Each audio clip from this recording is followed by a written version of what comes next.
오늘 우리에게 주신 하나님의 말씀은 빌립보서 2장 1절부터 4절까지입니다. 다 같이 한 목소리로 봉독합시다. 시작.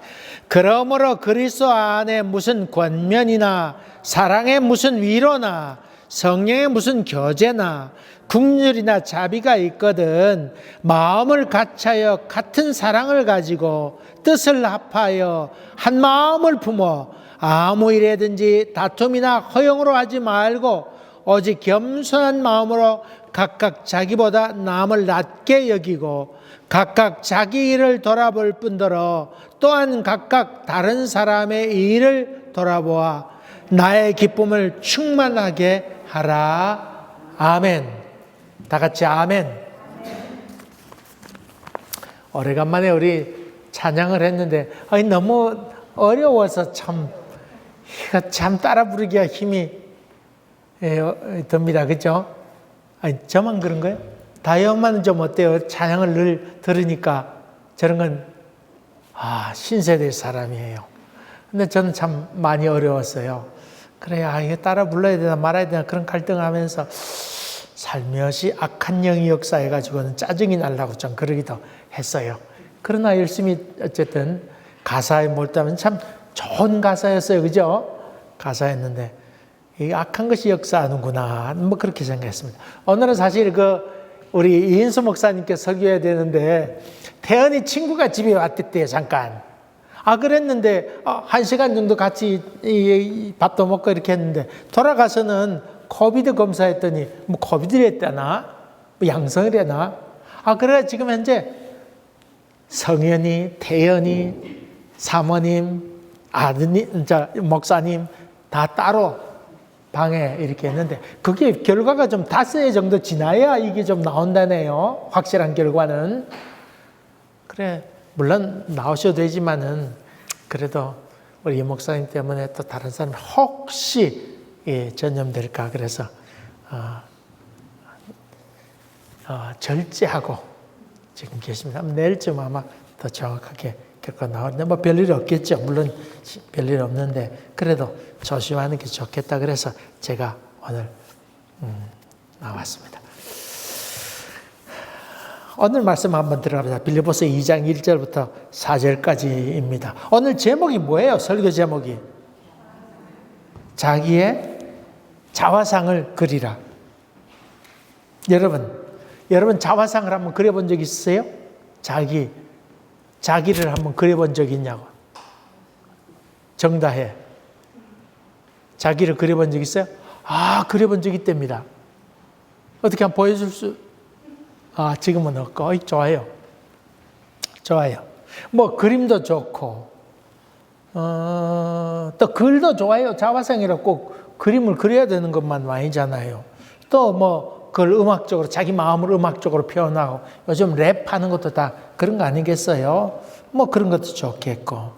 흔히들, 세계적인 화가, 세계적인 화가 아니더라도 화가들은 주로 자화상을 많이 그린다고 합니다.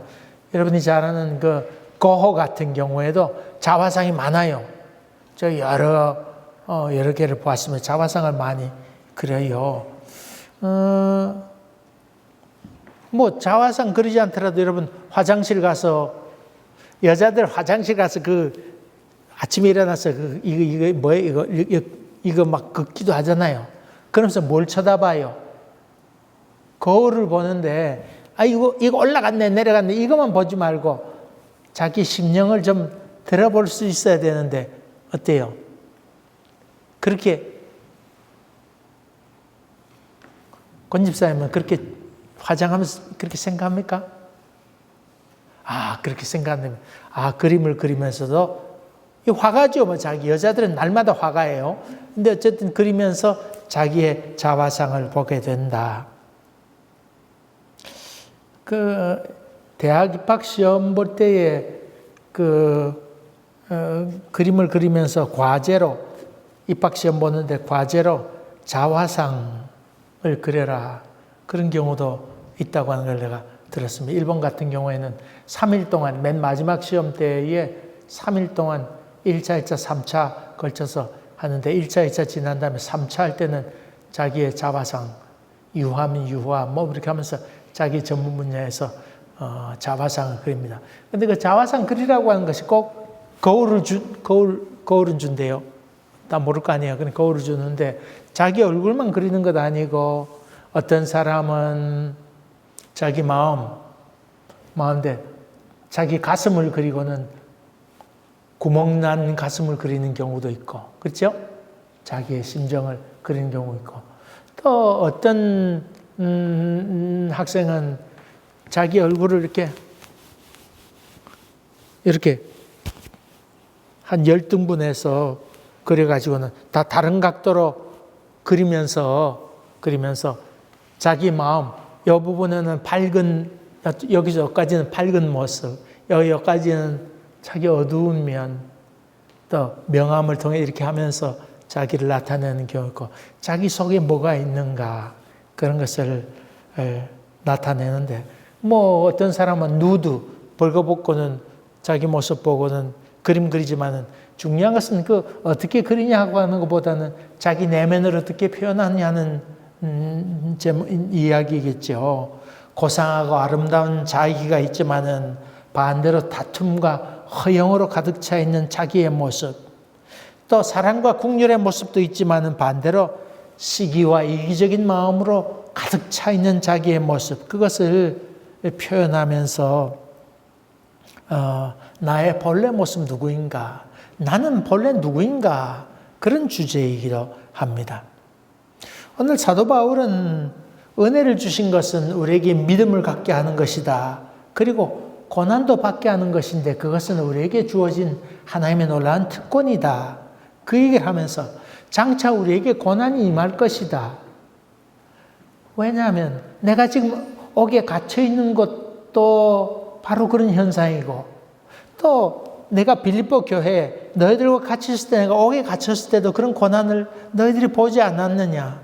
그리고 앞으로 너희들 가운데도 이런 고난이 있을 것인데, 이런 고난과 핍박이 우리 가운데, 또 우리 교회 가운데 임하게 될 때에 그것을 잘 극복할 수 있는 방법이 있는데, 그것은 한 마음을 품는 것이다. 어떻게 뭘 갖는다고요? 한 마음을 갖는 것이다.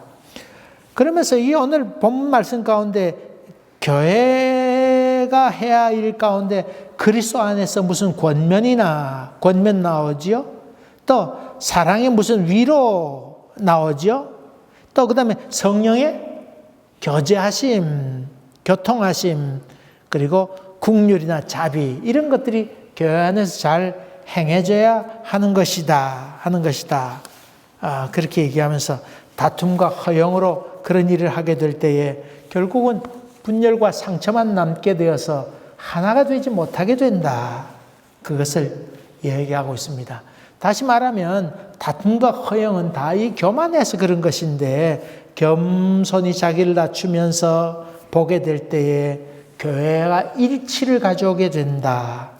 그리고는 이런 일치를 갖고 될 때 넉넉하게 핍박을 이겨낼 수 있다. 그렇게 지금 설명하고 있습니다.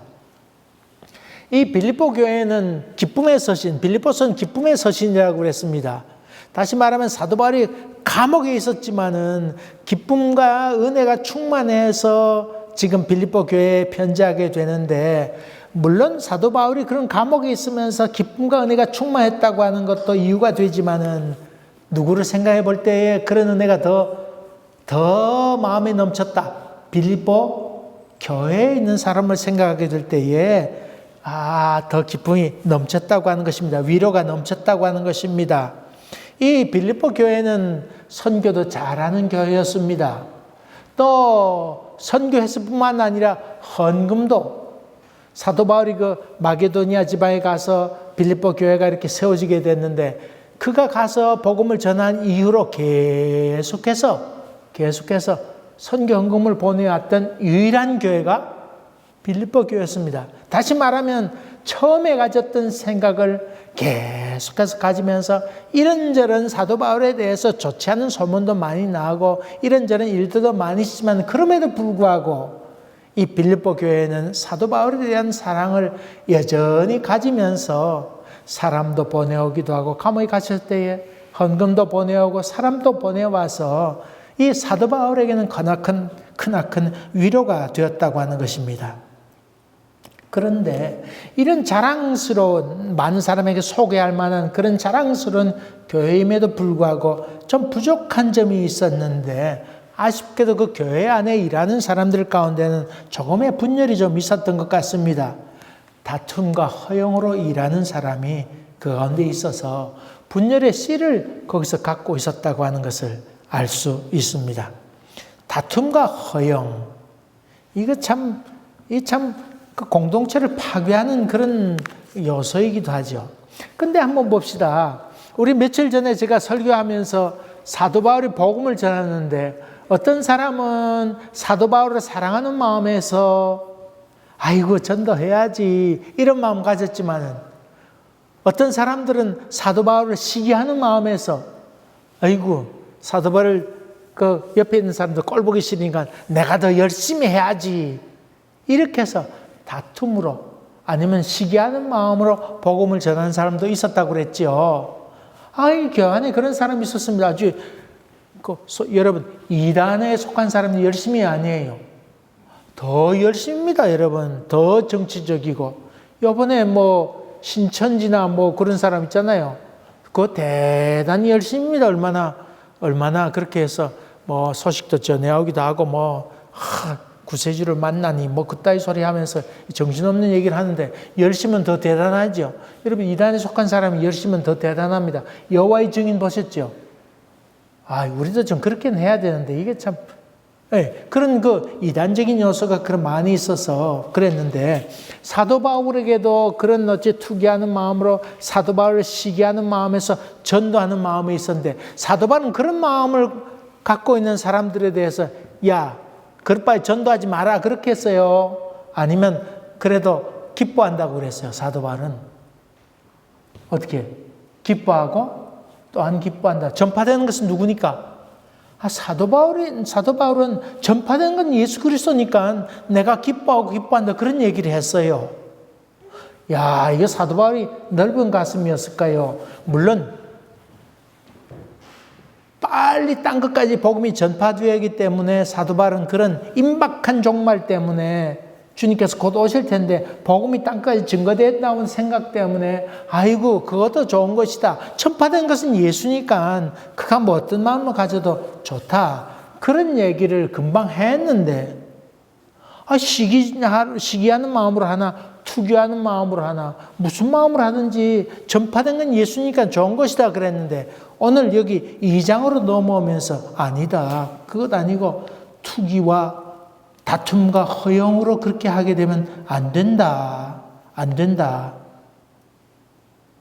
그렇게 지금 얘기하고 있잖아요. 사도 바울이 감옥에 갇힌 것을 더 마음 아프게 하기 위하여 열심으로 전도하는 그런 사람에 대해서 사도 바울이 괜찮다. 내가 기뻐한다 그랬는데, 지금 와서는 다툼과 허용으로 하지 말아라. 그런 얘기를 지금 하고 있지요. 왜 앞에는 대단히 포용적인 넓은 마음을 갖고 또 그런 마음을 갖고 있는 사람처럼 사도 바울이 표현되어 있는데, 불과 이거 1장 넘어서서 1장 그 말 끝나기도 전에 바로 2장으로 넘어오면서 투기와 또 다툼과 허용 이런 것을 하지 말라고 그런 얘기를 했을까요? 사도 바울이 좀 나이가 들어서 실어증, 자기가 한 말 무슨 말 했는지 몰라 정신없이 지금 한 말일까요? 아니면 요즘 또 그 사람은 아까는 그 말 했다가 지금 무슨 말 하나? 말 바꾸기 하는 거 봐라. 이렇게 된 것일까요? 어때요? 여러분, 그 말만 고지고대로 듣는 사람은 흔히 이런 말 들을 때 이거 말 바꾸기 하는 것 아니냐 그런 얘기를 할 만도 한 얘기를 지금 사도 바울이 지금 하고 있는 것입니다. 첫째로 사도 바울이 감옥에 있으면서 글을 쓸 때는 사도 바울이 자기가 글 쓰지 않았어요. 자기 이렇게 감옥에 발에 착고가 채워져 있는지 어떻게 책은 모르지만 쇠고랑 쩌렁쩌렁 하면서 이렇게 왔다 갔다 하면 거기서 받아 쓰는 사람이 있었어요. 받아 썼어요. 철장 안에 있었는지 밖에 있는지 모르지만 철장 밖에 있었다라면 그 사람에게 이렇게 불러주면 그 사람이 받아 쓰기도 했어요. 또 한 번 쓰면 지우개가 있었을까 없었을까요? 종이나 뭐 이런 게 지우개가 없어요. 지금 요즘 컴퓨터 쓰다가 그럼 싹 지우고는 뭐 다시 쓰고 그럴 형편도 아니었어요. 얘기하면 그것을 꼼꼼히 이렇게 펜을 들고 붓하고 펜하고 또 먹물하고 종이하고 갖다 놓고 이렇게 받아 이렇게 차근차근 썼으니까 그렇지 못하죠. 한 번 쓰면 이미 끝나요. 그러니까 말할 때 신중하게 했을까 안 했을까요? 사도 바울도 함부로 말하지 않고 이렇게 문장을 잘 갖추어서 이렇게 얘기하면 글을 썼단 말이죠. 뿐만 아닙니다. 사도 바울이 있는 곳에 그 소위 고위직에 속하는 사람들이 방문했던 적이 많이 있죠. 많이 있었습니다. 그러니까 글 쓰다가도 그런 사람이 오게 되면 요즘처럼 전화기 띠리링 요새 뭐 별일 없습니까? 그럼 내가 지금 찾아가겠습니다. 아이고 오세요 시간 뭐 이렇게 해서 결정하는 것 아니고 자기들이 시도 때도 없이 오고 싶으면 오고 말고 싶으면 마는 그런 때였어요. 그러면 편지를 쓰고 있다가 그 손님이 찾아오게 되면 얘기도 하고 그렇게 했단 말이죠. 그러니까 이야기가 자꾸 끊긴다 안 끊긴다. 종종 많이 끊겼다고 하는 것도 여러분이 기억해야 됩니다. 또 그리고 그 지하 감옥에 갇혀 있을 경우에는 해가 조금 뉘엿뉘엿하면 벌써 그 안이 캄캄해지죠. 햇불을 켰다고 하더라도 뭐 그렇게 할 수 있는 형편이 아니죠. 글 쓸 시간이 많지 않았다고 하는 것도 여러분이 좀 염두에 둔다고 하면 아마 이해가 되리라 생각됩니다. 어쨌든 간에 사도 바울이 그 투기하는 사람도 괜찮다. 그리스도만 전파되는 것은 좋다. 내가 기뻐하고 기뻐한다. 그런 얘기했지만은 그것을 쓴 다음에 시간이 조금 지났습니다. 이거 1장에서 2장까지 써오는데도 며칠 걸렸는지는 모르겠어요. 시간이 꽤 걸렸어요. 그리고는 사도 바울이 가만히 생각해 보니까 아까 투기하는 마음으로 이렇게 글을 썼다 하지만은 가만히 생각하면 투기하는 마음으로 자꾸 쓰게 되면 사람들이 전도하게 되면 교회는 일치를 가져올 수 있다 없다? 없지요. 그러니까 사도 바울이 가만히 썼는데 내가 기뻐한다.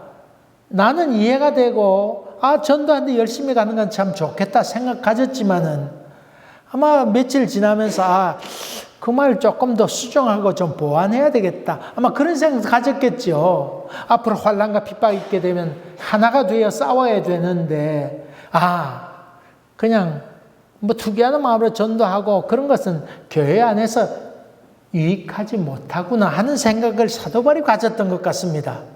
그러니까 사도 바울이 거기에 얘기하기를 어떤 사람은 또 다툼과 허영으로 하고 있다.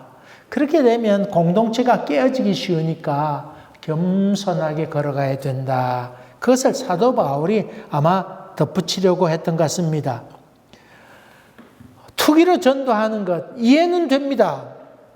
그러나 그것으로 만족한 건 아니라고 하는 것을 여기서 이야기하고 있죠. 이해는 되지만은 존경할 수 없는 것처럼 또 이로 인해서 다툼과 허영으로 하게 되면 공동체가 온전히 존속하기 어렵구나. 이것을 사도 바울이 깊이 생각하면서 오늘 그 사항을 좀 첨가하려고 그랬습니다. 여러분 1장, 2장, 3장, 4장 옛날 사도 바울이 편지할 때는 그렇게 나눠져 있지 않았습니다. 지금 1장하고 2장으로 넘어가게 되는데 그 사이가 띄어져 있지 않습니다. 띄어쓰기 한 것 아니고 쭉 글을 이렇게 했지만은 그러나 내용으로 봐서 그런 시간적인 공간이 좀 있었던 것 같습니다. 사도 바울은 그렇게 투기하는 마음으로 전도하는 것에 대해서 자기는 수용할 수 있고 이해할 수 있지만은 공동체 안에서 그런 것들이 만연되게 될 때에 공동체가 깨어지겠다 하는 생각으로 걱정해서 사도 바울이 지금 글을 쓰고 있는 것을 봅니다.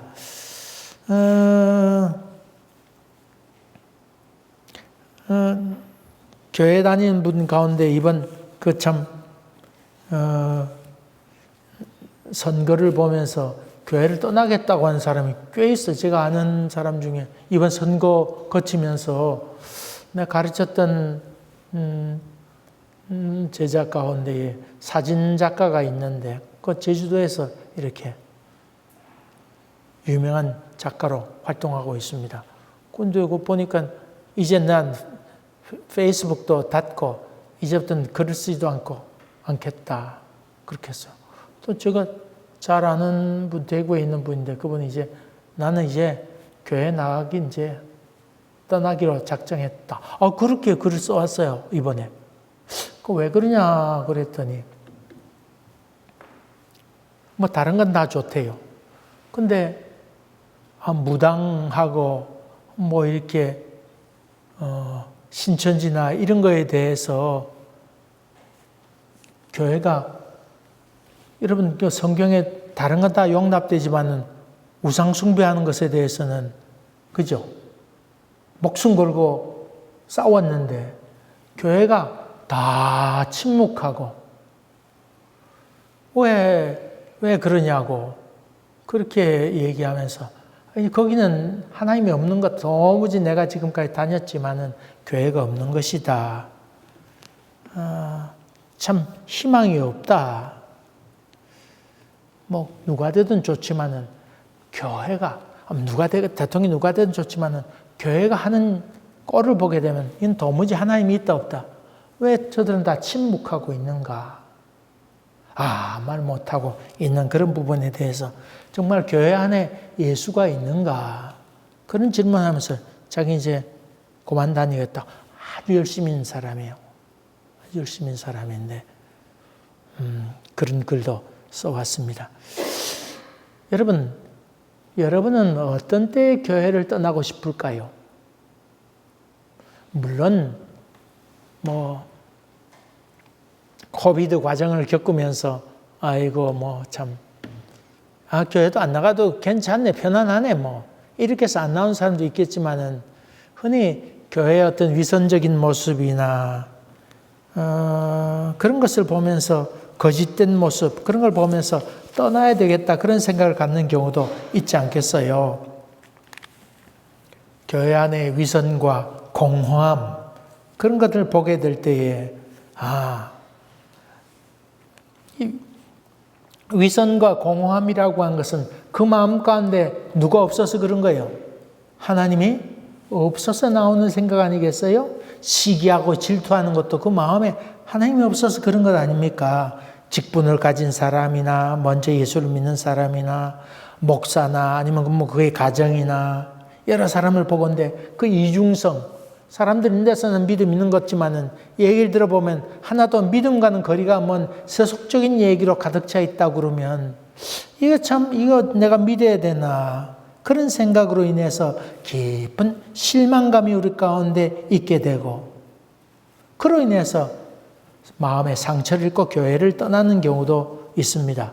물론 지나친 오해로 나오는 경우도 있고 지나친 기대 때문에 실망하는 경우도 있습니다만은 참 이해하기 힘든 것 중에 하나는 열심히 있다고 하는 사람들을 더구나 믿음이 있다고 하는 사람들의 그런 이중적인 모습을 바라보면서 오히려 떠나려고 하는 사람이 많습니다. 여러분 뭔가 자꾸 가르치려고 하는 사람 교회 안에 뭔가 자꾸 가르치려고 하는 사람 그런 사람 보게 되면 나중에 꼭 쓸데없는 얘기하고는 교회를 떠납니다. 가르치려고 든다고 하는 것은 그럼 어떤 교만이지요. 영적인 교만입니다. 여러분 자꾸 가르치려고 하지 마세요. 아니 저도 안 가르치려고 지금 그러는데 깨달을 사람은 깨닫습니다. 또 알아들을 사람은 알아듣죠. 알아듣습니다. 여러분 그렇게 해서 자꾸 가르치려고 하고 자기는 하지도 못하면서 자꾸 그런 생각을 하게 될 때 문제가 되기도 쉽고 신앙이 중요하다고 얘기하면서 자기 이익에 급급한 그런 사람도 종종 보게 되지요. 교회는 또 신앙의 장소이고 하나님 만난 장소인데 자기 어떤 목적을 위해서 왔다가 그것이 성취되면 떠나버리고 마는 그런 것들을 보게 될 때 몹시도 실망하게 되죠. 쓸데없는 경쟁심, 텃세도 부리고 이런 것들이 다 우리의 일그러진, 찌그러든 자화상이라 그렇게 볼 수 있습니다. 얼마 전에 그 다큐멘터리 하나 보았습니다. 그것은 Voices of Fire인가? 제목이 그래요. 합창단을 조직하기로 했어요. 가스펠 복음성가. 우리처럼 그냥 아까 그런 노래처럼 부르는 게 아니고 할렐루야 이러면서 하는 소위 그 재즈처럼 하는 그 복음 가스펠 찬양팀이 만들어졌는데 3,000명이 지원했는데 75명만 뽑아요. 그래서 1차 심사를 하면서 300명 출연해가지고 그렇게 심사합니다. 누구는 뽑고 누구는 안 뽑을 수 없잖아요. 근데 온 사람들이 다 각자의 뭐가 있어요. 당신은 어떻게 거기 지원하게 됐느냐. 그래서 우리 한국에서 청춘의 무슨 있었죠 프로가 무슨 합창단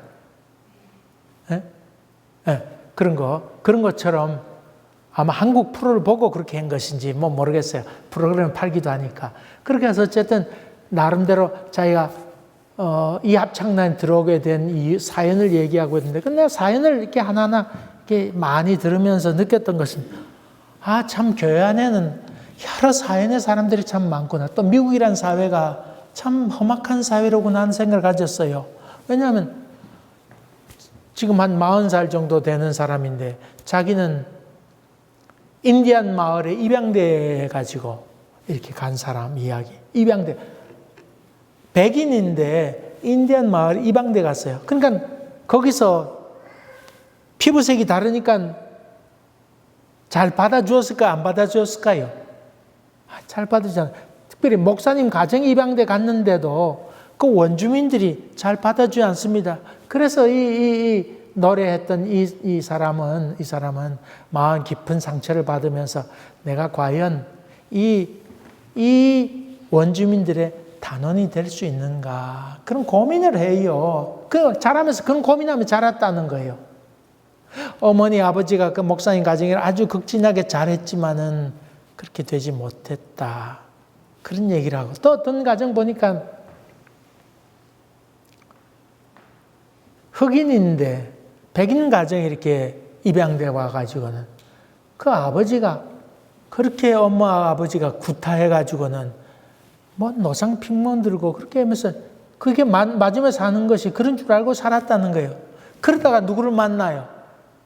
예수를 만나게 돼서 거기서 다시금 날개를 펴고 날아가게 되는 그런 얘기를 쭉 하고 또 어떤 사람 죽기 일보였죠. 교통사고 나서 자기가 인사불성이 됐는데 30몇 초 동안 또 까무러쳐 있다가 의식이 깰똥말똥하면서 3일 3야를 그냥 지냈다가 자기가 온몸이 다 굳어졌는데 예수를 만나게 되어서 치유가 되고 이제 내가 찬양 안 하면 살 수 없습니다. 그런 얘기를 하고 어떤 사람은 또 팔이 하나 어릴 때 기계 트랙터가 자빠지는 바람에 자기 팔을 다 어릴 때 잃어버려서 이렇게 지나게 되는데 자기는 이 찬양함으로 하나님께 영광 돌리고 싶습니다. 그런 얘기하는 것을 제가 보았습니다. 우울증도 있고 무대 공포증도 있고 친구 하나 없이 살고 나를 인정해 줄 사람이 누구 있을까 하는 외로움으로 살던 사람이 거기 찬양대에 와서 자기가 만난 예수를 간증하고 그렇게 하는 장면이 있었습니다. 아주 큰 감동을 이렇게 받았습니다. 그러면서 아까 처음에 얘기했던 원주민에게 입양돼 갔던 그 자매 같은 경우에는 자기가 합창단에 뽑혔다고 그러니까 그 원주민들 자기 마을에 있던 사람들이 찾아와 가지고는 그 문양 같은 거 있잖아요. 원주민 문양 이런 걸 주면서 너는 우리 원주민을 대표해서 나간 것이니까 잘하라고. 그러면서 그 마을 전체가 아주 지원하고 그러면서 내가 소외된 사람이 아니고 정말 이들의 일원이었구나 하는 생각을 바꾸어 가게 됩니다. 정말 우리 일그러진 그런 자화상이 우리 가운데 사실 많이 있는데 이런 것들을 예수 그리스도가 치유했다고 하는 것을 이제 설명하고 있습니다. 우리 삶 가운데 나쁜 영향을 끼치고 있는 것들이 많이 있습니다.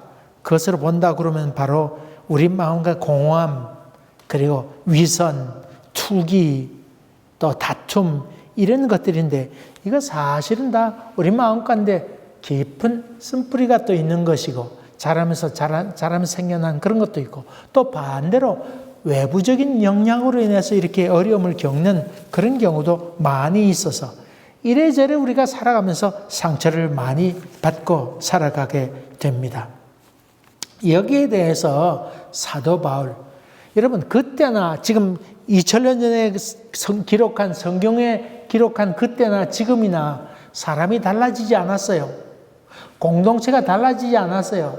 이 투기와 허영 그리고 다툼 이런 것들이 여전히 지금도 교회 안에 많이 있습니다. 많이 있습니다. 뭐 제가 우리 북스타디 하는데 이렇게 얘기 들어보면 그 뭐 교회들마다 한국인들 애들 데리고 왔다가 애들끼리 싸우게 되면 그때는 부모 싸움이 되고 그래서 뭐 또 교회 떠나기도 하고 그것이 계속해서 반복되고 있는 것이 이민교회고 이 몬트리올뿐만 아니라 어느 곳에도 그런 것들이 반복되고 있다고 하는 것입니다. 이게 다 공허함 때문에 그런 거지요. 우리 마음 가운데 참 예수 그리스도 살아계신 예수가 없기 때문이다. 그렇게 볼 수 있습니다. 이런 점에 대해서 사도 바울은 몇 가지 대안을 얘기합니다. 첫째로는 자기 일을 돌아보아라. 자기 일을 돌아보아라. 여러분, 자기 자녀가 어디 나가서 싸우고 돌아오면 당장 자기 애들 손잡고 나가서 어떤 놈이 그러더냐 이러면서 나가 싸워요. 아니면 야 네가 잘못한 것이 무엇이 있는지 한번 살펴보라. 그렇게 얘기해요. 어때요? 누구를 먼저 살펴보게 만들어요? 옛날에 우리가 배우기는 그죠? 배우기는 자기 자식 야 내가 그렇게 잘못한 거 있는지 한번 살펴봐라. 그렇게 하는데 요즘 엄마들은 그게 아니고 야 누가 그러더노 하면서 손목 잡고 가보자 앞장서 가라 뭐 이러면서 가서는 막 이게 어디서 그러면서 막 욕하는 경우 그러니까 싸움이 더 커지지요. 애싸움이 여름된다는 말이 있는데 여러분 자기를 뒤돌아본다고 하는 게 그만큼 중요한 일이지요. 중요한 일입니다. 그래서 여러분 처음에 누가 그랬다고 해서 그 사람 편 들어주면 이 사람 나중에요. 올바른 길 가지 못합니다. 전번에 말씀드렸지만 제가 아는 그 목사님이 지금 신학교 교수하시는 목사님이 계시는데 그분은 고아원에서 자랐어요. 물론 어머니가 계셨어요. 어머니 계셨는데 너무 생활이 어려우니까 애를 고아원에 이렇게 맡기고 또 주말 되면 데려다가 되고 그렇게 한 목사님이 계세요. 지금 독일에서 공부하고 신학교 교수하시는데 지금은 대하셨겠네요. 그런 얘기하는데 그분이 자기를 고아원에 자라면서 하는 얘기가 무슨 말이냐면 고아원에서 자란다고 하는 것은 사랑 없이 자라는 것 아니다. 사랑 없어서 잘못 비뚤어지는 건 아니다. 거기는 고아원에는 먹을 것도 많대요.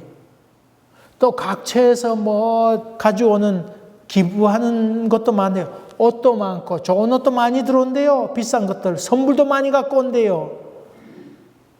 온정도 많이 온대요. 근데 그럼 뭐가 문제가 되느냐? 누구 하나 진정으로 충고해 준 사람이 없답니다. 그냥 아이고 뭐 그것만 할 줄 알고 사랑은 할 줄 알지만은 그러나 진정으로 충고해 준 사람 야 너 그렇게 되면 되느냐고 아무도 얘기해 준 사람이 없다고 하는 것 그것이 고아원에서 자란 사람의 결정적인 문제이다. 그 얘기를 하는 것 제가 지금도 기억합니다. 자기가 부족한 일, 잘못된 길 걸어가게 될 때에 바른 말해주고 정직한 충고를 해준 사람, 자기의 속마음에 귀를 기울여주는 사람, 그리고 거기에 방향을 제시해준 사람이 아무도 없을 때 자기 위치를 보지 못하게 되는 것이지요. 여러분 눈 속에 이렇게 갇혔다가 삐져나왔을 때 제일 먼저 해야 될 것 가운데 하나는 자기 어디에 있는지를 보는 것입니다. 그래서 말뚝을 꼽아놓고 원을 그려가면서 다른 걸 찾아 나서라. 그래서 자기 위치를 잊어버리게 되면 안 된다. 여러분 그 군대에서 포를 쏘을 때 또 아니면 자기가 어디 갇혔을 때 구원을 요청할 때 내가 지금 어디 있다. 그것을 알아야 포를 쏘아달라고 얘기할 수 있는 거지요. 자기 위치를 모르고서는 도무지 구원을 호소할 수가 없습니다. 이번 그 우크라이나 선교사 얘기 들으니까 많이 참 어려움 있다 그렇게 봅니다. 그래서 그 우크라이나 선교사 지금 남아있는 선교사 좀 있는데 그들에게 어떻게 해야 되는가 그런 얘기 나와요. 그 하는 것 보면 화가 나서 나도 총 들고 싸워야 되나 그런 생각도 그런 장면을 많이 보게 된다는 거예요. 근데 우리 동기대는 그 체코에 있는 우리 동기 이종실 목사님이 그렇게 썼어요. 여러분 선교사들은 이럴 때 영웅이 되려고 하지 말고 저들의 필요를 잘 살펴서 도우세요. 우쭐해가지고 저놈들 그냥 기관총 들고 다다다다다다 그렇게 하는 소위 영웅적인 생각보다는 저들의 아픔과 필요가 무엇인지를 잘 살펴서 도우세요. 그런 얘기를 썼습니다. 우리 친구 되는 그 이정세 목사는 용기도 있는 사람인데 그런 글을 썼습니다. 참 우쭐해서 이 허영이라고 하는 게 우쭐한 거지요. 그렇게 돼서도 되지 않는 것이지요. 그로 인해서 궤도 이탈하기가 참 쉽습니다. 다시 말하면 우리 가운데 참 믿음이 있을 때 내가 무엇을 해야 될지 잘 깨닫게 된 것이요. 그래서 자기를 살피면서 자기의 부족을 깊이 깨닫고 내가 이런 점 부족하구나. 그럴 때 그냥 부족한 것으로 깨닫는 것 끝나는 것 아니고 이것을 누구에게 아뢰는 것 하나님께 아뢰면서 하나님 이런 점 좀 도와주세요 라고 하나님께 도움을 요청하는 것 그것이 믿음의 세계지요. 자기 반성은 많이 합니다마는 그러나 거기에 머무르면 안 됩니다. 우리 믿음의 사람은 거기 머무르는 되지 않고 거기서 그 일을 통해서 자기를 살피면서 자기의 자화상을 바라보면서 누구의 도움을 간구하는 것 하나님의 도움을 간구하게 될 때 하나님께서 역사하게 된다고 하는 것입니다. 그것이 더욱더 중요한 일입니다. 두 번째로 다른 사람을 돌보아라. 자기 모습을 볼 때 나는 남을 도우면서 내 의를 구하는가 아니면 정말 하나님의 의를 구하는가 남에게 보이기 위한 것인가 아니면 정말 주님을 위한 것인가 깊은 긍휼 때문인가 지난번에 나에게 뭐 이런 것 해줬는데 어째 가만히 있노 그거 아니고 깊은 사랑과 긍휼 안면이나 체면 때문에 하는 것 아니고 깊은 사랑으로 하고 있는가 그것을 보는 것이 참으로 귀한 것이지요. 남에게 남 보니까 아주 체면 차리를 열심히 일하다가 피곤해 지쳐가지고 집에 돌아와서는 신경질 내고 짜증 내고 마귀의 도구가 되기가 쉽잖아요. 그런 것들도 다 다툼이나 허용으로 하는 것이기 때문에 그렇지요.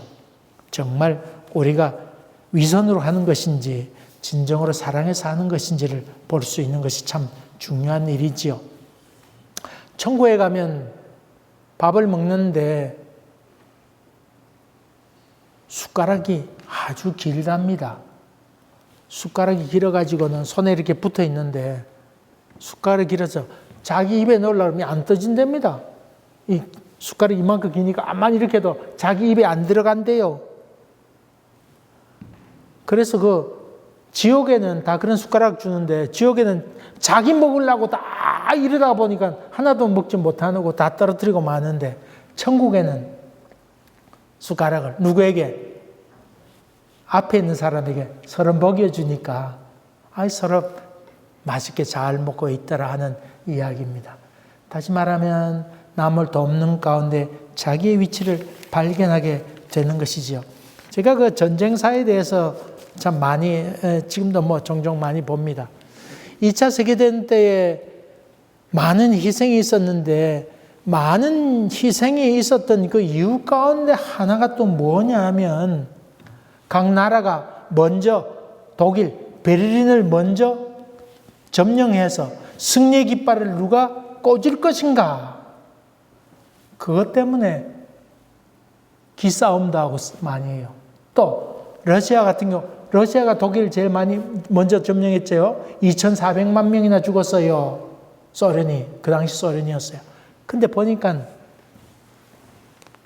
장군들이 사단 몇 개 군단을 맡아서 싸우는데 자기가 지금 들어가서 깃발을 꽂아야 자기 이름이 오를 거 아니에요. 근데 자기 밑에 있는 녀석이 먼저 거기 도착했어요. 그럼 자기 명예에 금이 간다 생각해요. 그러면요, 이 군단 사령관이 그 사람이 먼저 들어가지 못하도록 다른 데로 둘러가라고 명령을 내려요. 아유, 참. 여러분, 소련만 그런 게 아닙니다. 다른 것도 마찬가지입니다. 쓸데없는 전쟁도 많이 했습니다. 공수부대 몇만 명 떨어뜨리는데 쓸데없이 떨어뜨리는 경우도 많이 있습니다. 연합군이. 여러분, 그런 어떤 공명심이나 이기심, 시기심 이런 것들 때문에 정말 죽어가는 사람이 많이 있다고 하는 것도 우리가 전쟁의 역사를 통해서 많이 보게 됩니다. 여러분, 이슬람교 같은 경우 얼마나 많이 싸워요. 아니, 후계자가 누가 되든 무슨 상관이 있어요, 지금. 근데 후계자가 누가 돼야 된다. 이 사람은 누가 된다. 이것 때문에 계속 몇백 년 동안 싸우고 있잖아요. 이게 뭔 짓거리들이에요. 다 그 공명심입니다. 누가 되든 상관없는데 존귀케 되는 것은 누구인가 생각하면서 자기의 어떤 그런 것들을 내려놓아야 되는데 그렇지 못하다고 하는 것.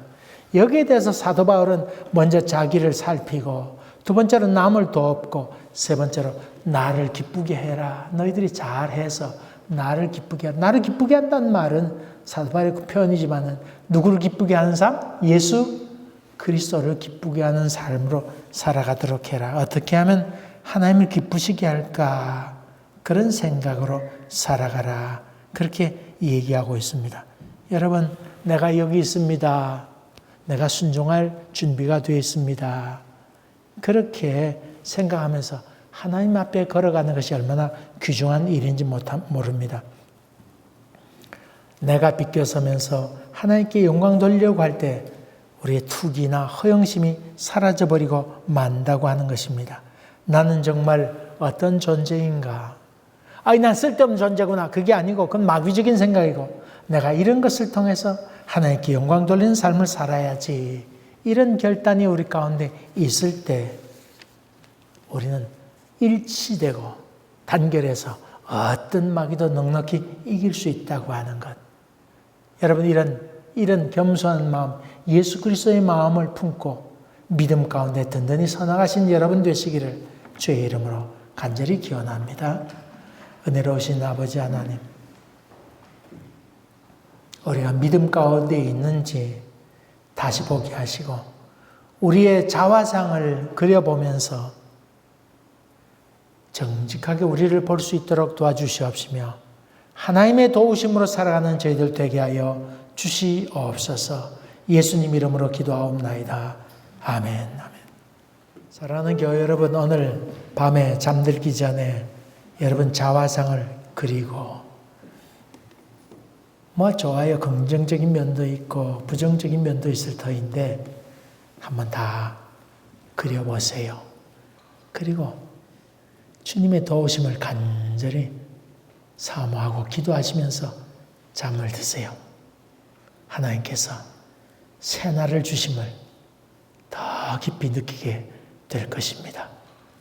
지금은 우리 주 예수 그리스도 은혜와 하나님 아버지의 지극하신 사랑과 성령의 교제하심과 교통하심과 권면하심과 힘주심이 저희들 가운데 항상 함께 계시기를 간절히 축원하옵나이다. 아멘.